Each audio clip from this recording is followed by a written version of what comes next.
Hello सांग मैंने आमे ओडिया आम खाद्य भारी बढ़िया। आज बनवा देसी चिंगुड़ी कांजी। एटी मु सामग्री नहीं कुशला शाग टमाटो टमाटो 4-5टा गड़ी कर पंच फुटण रसुण छेचा शुक्ला लंका को 2 गड़ी लेखा कर देची। आ स्पेशल आइटम हो चिंगुड़ी की नहीं एठी मो पाखरे बासी तुराणी नहीं से मु एठी अरुआ चाउल को फुटे ए आंबुल 4-5टा पकई फुटे सारी देखु आंबुल पकई फुटे सारी 4-5टा पकई गैस को ऑन करके जो फुटे चाउल आंबुल पानी की गैस को ऑन करके फोकस ए आंबुल जेहेतु अरुआ चाउल आंबुलटा पकई फुटे दी से कला कला टाइप रे देखा जाउची। एथिरे हमें हळदी लूण पकेबा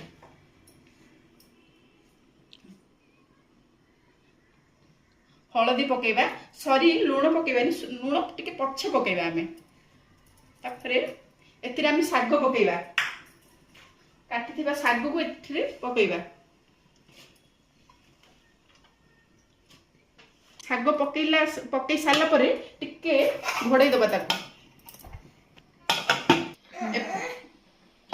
एपटे छुंक प्रस्तुत करवा कढ़ई के गरम होगा छाड़ा गरम हो सारे तेल पकेबा तेल गरम हो सारे एम चिंगुड़ी पकेबा चिंगुड़ी पकेला घांटा चिंगुड़ी रे आमे किछि हळदी पकेबा हळदी लूण हळदी लूण पकेला परे आ टिके घांटी दबा घांटी किछि समय पाई ताकू छाड़ दबा चिंगुड़ी हे सारे चिंगुड़ी टिके घांटीबा घांटी की अन्य जगह को काट दबा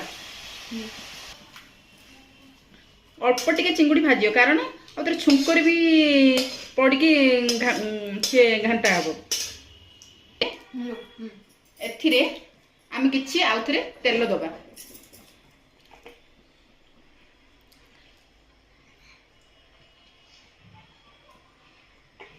तेल देला परे आमे एठे सुखिला लंका पकेबा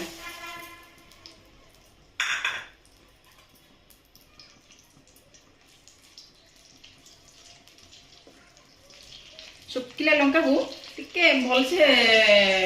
भाजबर पूरा पूड़ी